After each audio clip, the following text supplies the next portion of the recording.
Okay, let us start. So this reading 61 हमने काफी कुछ डिस्कस किया था, राइट? मैंने आपको क्या बताया था कि अगर आपका बॉन्ड कॉलेबल या पुटेबल है, राइट, तो अपने जो मॉडिफाइड ड्यूरेशन बोलते थे या कॉन्वेक्सिटी बोलते थे, उसके बदले now the name is effective duration या इफेक्टिव कॉन्वेक्सिटी. आप इवन फॉर्मूला देखोगे तो सेम के सेम फॉर्मूला ही है, but instead of change in YTM, right, change in YTM के बदले they are saying change in curve. मतलब पूरा जो आपका इंटरेस्ट रेट का स्ट्रक्चर है, सपोज अभी ऐसा है, this is 1 year, this is 20 year, this is 10 year. So वो अपने नहीं करते थे 0.5% YTM बढ़ाया और 0.5% YTM कम किया, उसके बदले पूरे कर्व मतलब अक्रॉस ईच मैच्योरिटी 0.5% ऊपर या नीचे करके देखेंगे, क्योंकि कॉलेबल पुटेबल अगर है तो पूरा कर्व शिफ्ट होगा. उसमें ऐसा भी हो सकता है कि बॉन्ड शायद कॉल हो जाए या पुट हो जाए, मतलब कैश फ्लो पे भी असर आएगा. तो वो सब कंसीडर करके ये लोग ड्यूरेशन और कन्वेक्सिटी निकालते हैं. It is not for the exam in terms of calculation, but you should know the concept. तो वो आपका इफेक्टिव ड्यूरेशन और इफेक्टिव कॉन्वेक्सिटी है, राइट? तो वो सिर्फ एक बार पढ़ना, कुछ नया नहीं है. और मैंने फिगर दिखाया था कि कॉलेबल में क्या होता है, नॉर्मल रिलेशनशिप ऐसा है, बट कॉलेबल में एक सीलिंग होगा, राइट? तो फिर ये हिस्से में जाएगा लोअर रेट में, तो शेप आपका उल्टा हो जाएगा. और वो जो रीजन है जो उल्टा शेप वाला है, this is negative convexity, right? वो जो शेप है that is negative convexity. So exam में ऐसा कुछ आ सकता है कि भाई callable bonds exhibit negative convexity at lower interest rates के हायर इंटरेस्ट रेट्स. सो ये लोअर इंटरेस्ट रेट्स पे होता है, यहां पे होता है ना, जब रेट्स लो होंगे तब नेगेटिव कॉन्वेक्सिटी इफेक्ट में आएगी, राइट? और जो पुटेबल बॉन्ड होता है, पुटेबल में there is kind of a floor, price का फ्लोर होता है, तो इसमें तो हमको एक्स्ट्रा कॉन्वेक्स इफेक्ट मिलेगी, राइट? उसमें कहीं पे नेगेटिव कॉन्वेक्सिटी नहीं है.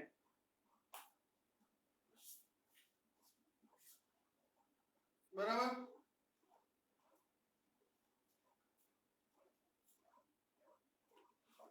ओके. सो जो मेन चीज है ये चैप्टर में जो नया है, that is LOS 61C, that is LOS 61C. लेकिन 61 ये भी एक बार पढ़ना सही. हाँ, सर ने इतना करा, हम भी इतना करेंगे sir. You have to go through at least once. Okay. So now 61C I am reading out. Recall that effective duration is an adequate measure of bond price risk only for parallel shifts. वो तो duration हो या duration plus convexity हो, it only works for parallel shift. Parallel shift मतलब ये वाला, जैसे मैंने लिखा है ना कि वो शेप और स्लोप सेम है. बट अगर नॉन पैरेलल शिफ्ट होता है, अगर आपका सपोज क्लासिक एग्जांपल, जैसे अभी रेट्स ऐसे हैं, सपोज अब मान लो 6 महीने में सारे सेंट्रल बैंक्स रेट कट करेंगे, राइट? तो suppose RBI 50 basis point cut करेगा सपोज, तो ये तो 50 बेसिस पॉइंट हो गया. बट जो लॉन्ग टर्म रेट्स है ना, वो शायद suppose they might only move by 20 basis points. मतलब जो आपका नया कर्व आएगा वो पैरेलल नहीं है, isn't it? This is not parallel ना. जो नया कर्व आया वो पैरेलल नहीं है, राइट?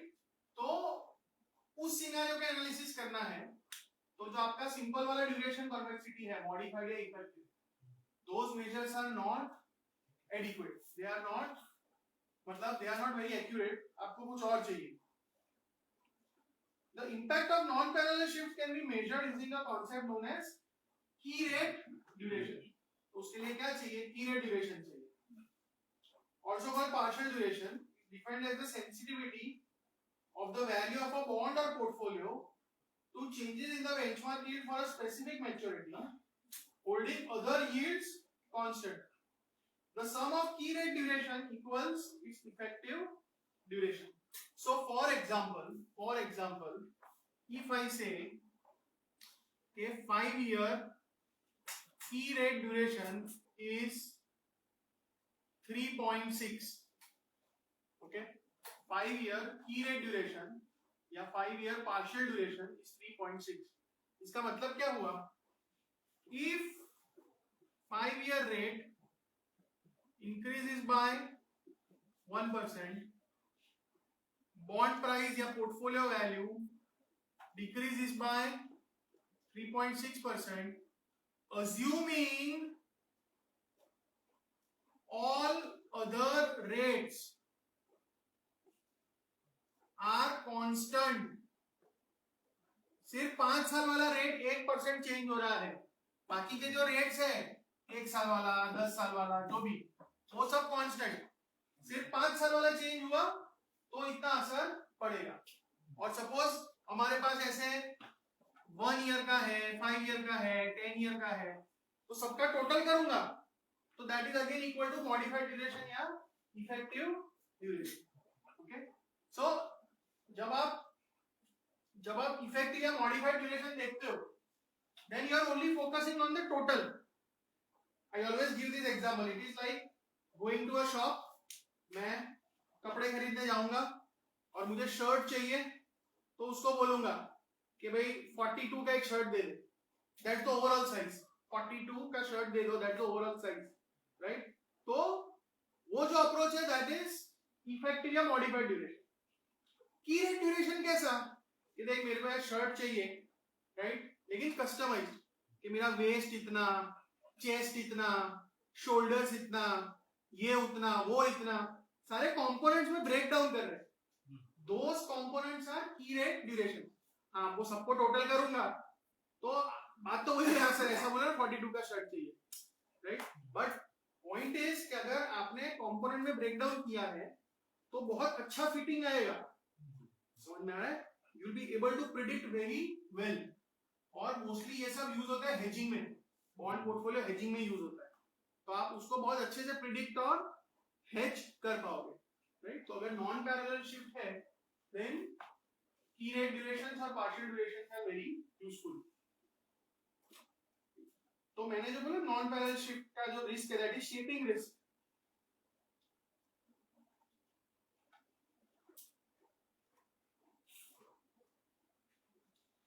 तो वो 2 पैराग्राफ है. फर्स्ट तो मैंने पैराग्राफ पढ़ा, सेकंड पढ़ लो.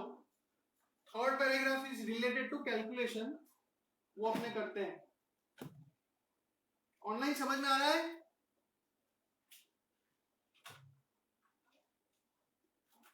All of you?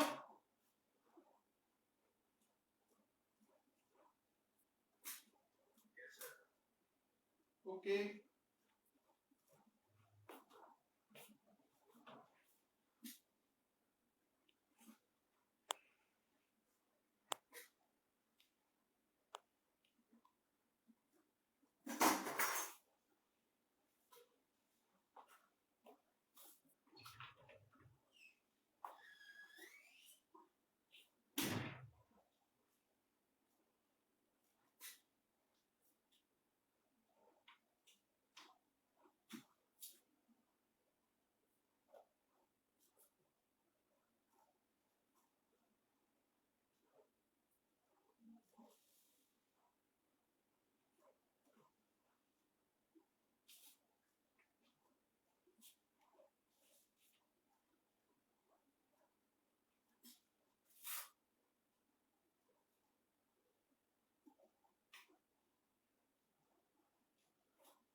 ओके, फिर जो इसमें लिखा है ना, the key rate duration of a cash flow, ध्यान रखो बॉन्ड नहीं cash flow, right, is the cash flows modified duration multiplied by its weight in the portfolio. Please underline करो, ये नया चीज है, पिछले 3-4 साल से नहीं आया है, right. This key rate duration can then be used to assess the impact of non balance shift in the yield curve. वो सब ठीक है, बट जो मेन लिखा है ना कि हर एक कैश फ्लो का की रेट ड्यूरेशन कितना, तो बोले वो वाले कैश फ्लो का modified duration multiply by weight. Let me also right it down.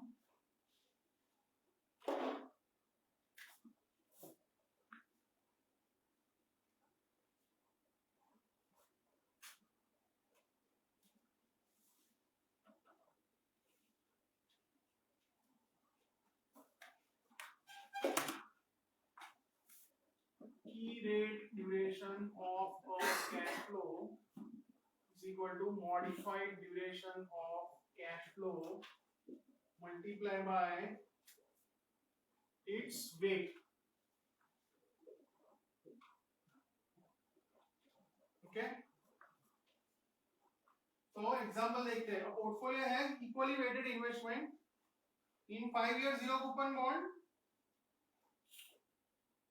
तो 5 year जीरो कूपन बॉन्ड है जिसका YTM है 5%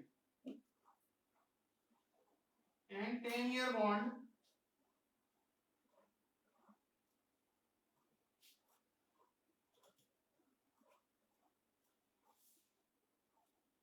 वो बॉन्ड जीरो कूपन है कि नहीं है?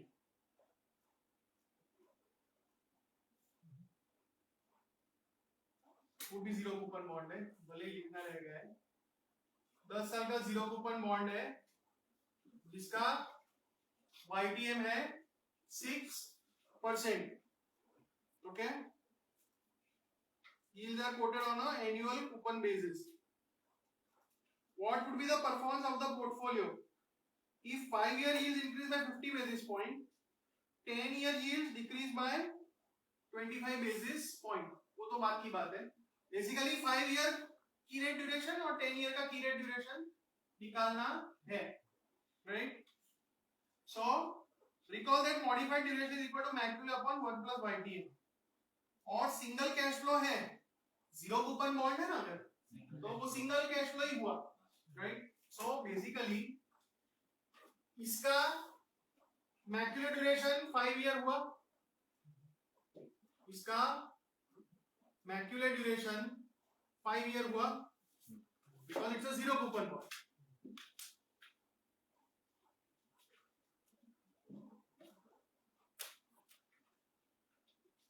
अच्छा, मॉडिफाइड ड्यूरेशन क्या हुआ?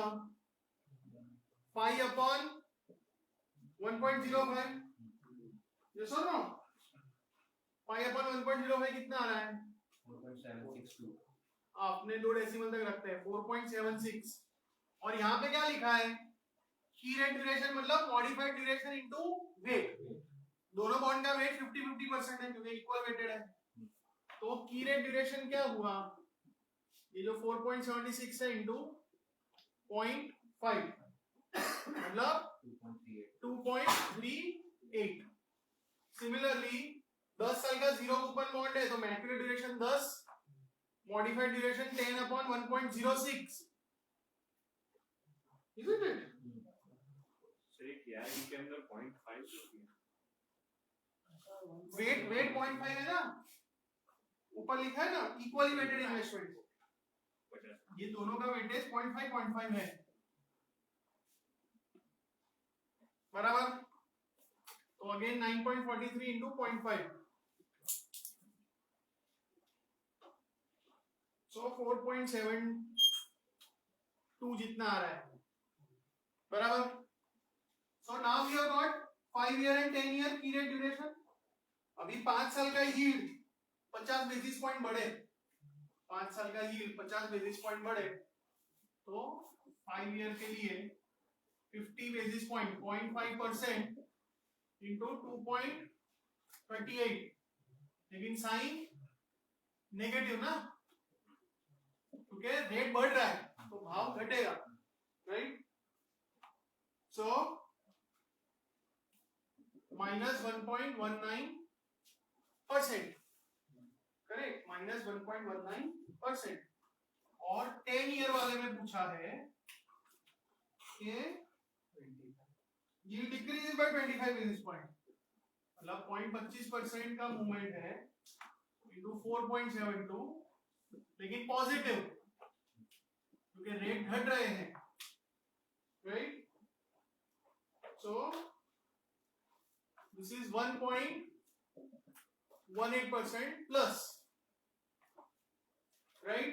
सो now you are able to understand the difference कि हमको ऐसा सिनेरियो दिया कि 5 साल वाला रेट 0.5% बढ़ा, this rate is going up by 0.5%, this rate is going down by 0.25%, so this is a non-parallel move, अलग अलग मैच्योरिटी, अलग अलग अमाउंट या अलग अलग डायरेक्शन से मूव हो रहे हैं, तो क्या असर पड़ेगा?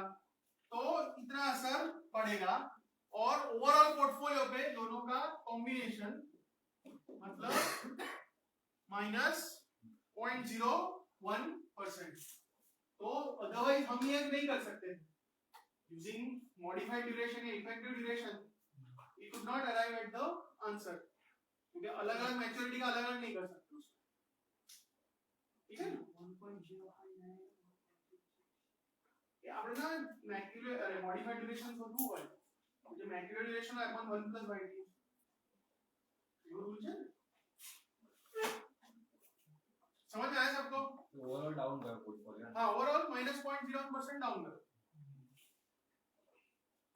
So rating portfolio को 0.5 0.5 યોર લીધું છે કે 5%? હા, યોર નું કર્યું છે 5 years નું કે 5%? 50-50%. બંને 50-50 બે બોન્ડ છે, હા, એટલે બંને ઇક્વલ વેટેડ છે, એટલે બંને 0.5 વેટેજ। ईयर के रेट જોડે મતલબ નથી, બે અલગ અલગ બોન્ડ છે, બંને ઇક્વલી વેટેડ એટલે wet 0.5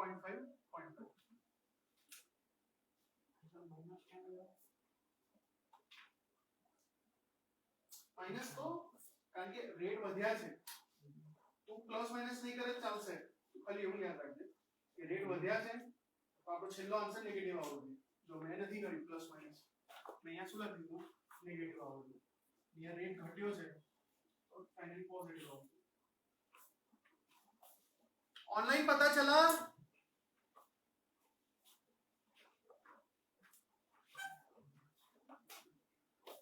online all of you?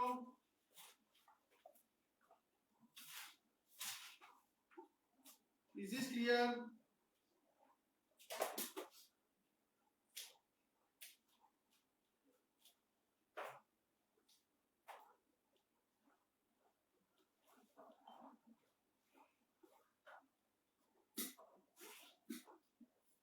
अच्छा, फिर आगे देखो आप, आगे क्या दिया है? Difference between empirical duration and analytical duration. तो ये सब हम जो कर रहे हैं ना, वो सब क्या है? Analytical duration. It is all based on economic theory, formula etcetera, right? So that is analytical duration. You can also do empirical duration. Empirical मतलब क्या? Based on data. सी, आपको ढूंढना तो सेंसिटिविटी है, ड्यूरेशन मतलब क्या? Sensitivity.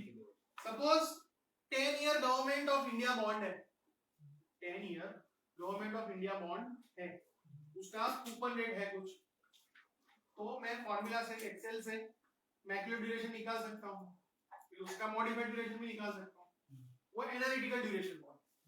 But suppose 10 year government of India bond, भले अलग अलग इश्यू आते हैं लेकिन सालों से लिस्टेड तो है, सालों से लिस्टेड है, राइट? एक मैच्योर होगा तो दूसरा आएगा, दूसरा आएगा तो तीसरा आएगा, बट मैच्योर तो है।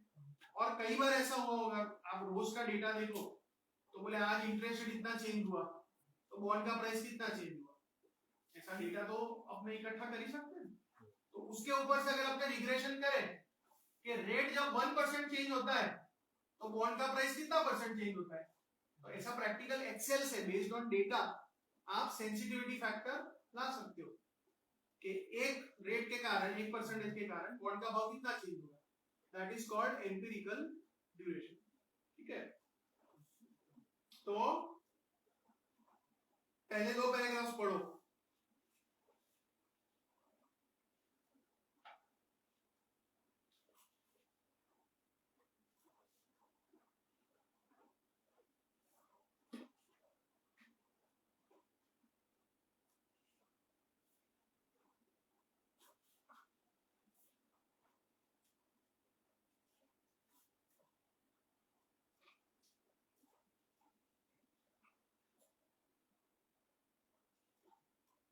जो सेकंड पैरा है ना वो समझने जैसा है। ऑनलाइन ऑडियो वीडियो क्लियर है ना?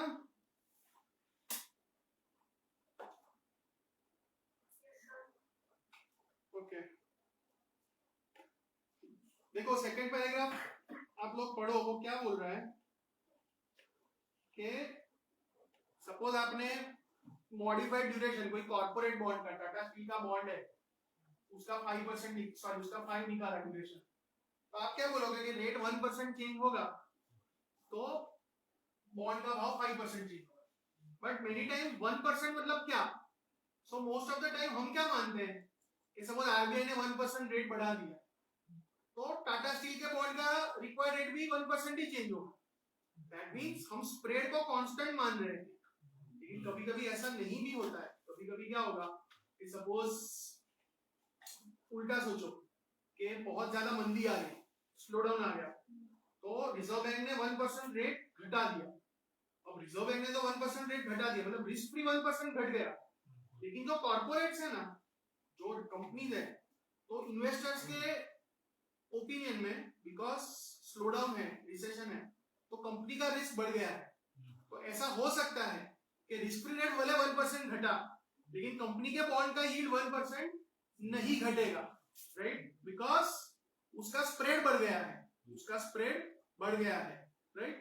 तो कंपनी को 1% ड्रॉप यील्ड नहीं होगा, कंपनी के लिए तो may be yield might drop by से ओनली 0.75 या 0.5%, राइट? तो इस ऐसे केस में again you should not use analytical duration. उससे अच्छा है आप एक्चुअल डेटा को देखो, आप एक्चुअल हिस्टोरिकल डेटा को देखो कि भाई आरबीआई ने जब रेट चेंज किया तो टाटा स्टील के बॉन्ड पे कितना असर पड़ता है, उसके बेसिस पे आप ड्यूरेशन अगर फाइंड करोगे तो ज्यादा आपको मतलब एक्यूरेट रिलेशनशिप जानने को मिलेगा।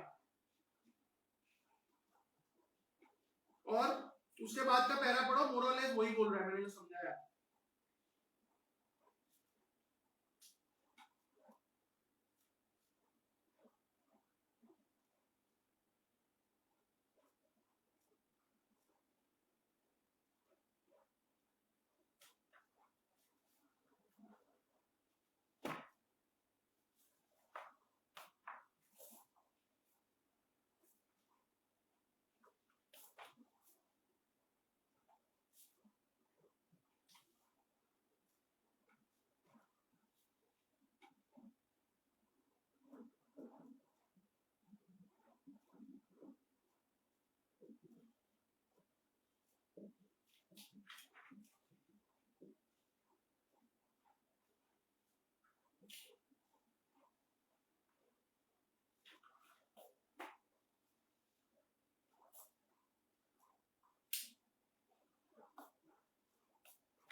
सी मोटा मोटा मैं जो बोल रहा हूँ ऐसा कि रिस्क रेट 6% था, रिस्क के लिए इन्वेस्टर को स्प्रेड 1% चाहिए, तो कॉर्पोरेट बॉन्ड पे यील्ड था 7%। अब सपोज मंदी आ गई, स्लो डाउन आ गया, तो आरबीआई ने तो रेट कट कर दिया 6 से 5, लेकिन स्प्रेड मान लो बढ़ गया बिकॉज रिस्क बढ़ गया है, तो कॉर्पोरेट यील्ड 5 + 1.5 6.5 हुआ। मतलब रिस्क फ्री रेट में there has been a drop of 1%, but here there has been a drop of only 0.5%। और अगर इन्वेस्टर्स बहुत डर जाए और बोले 2.5% चाहिए स्प्रेड, तो एक्चुअली यील्ड बढ़ भी सकता है, राइट? तो ये सारी चीजें एनालिटिकल ड्यूरेशन से मोस्टली कवर नहीं होती है, तो उनके लिए प्रैक्टिकल डेटा वाला जो ड्यूरेशन होगा वो ही ज्यादा अच्छा है। ठीक है, so just know this concept. Fine. So this is the end of the chapter. ये आपका चैप्टर खत्म हुआ. अभी मनन सर में क्या क्रेडिट खत्म हो गया? 64 हो गया. कल हो गया. जरा नई बुक देना था मुझे.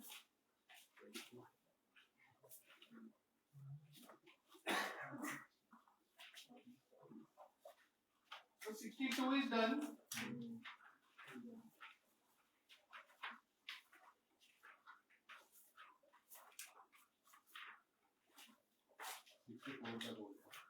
Okay, 62, 63, 64.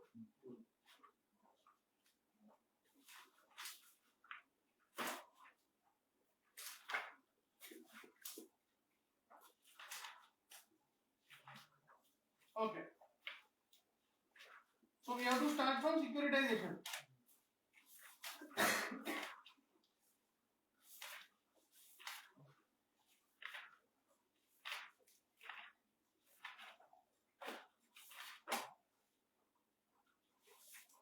$67 तक है ना? 65, 66, 67. Okay, let us start.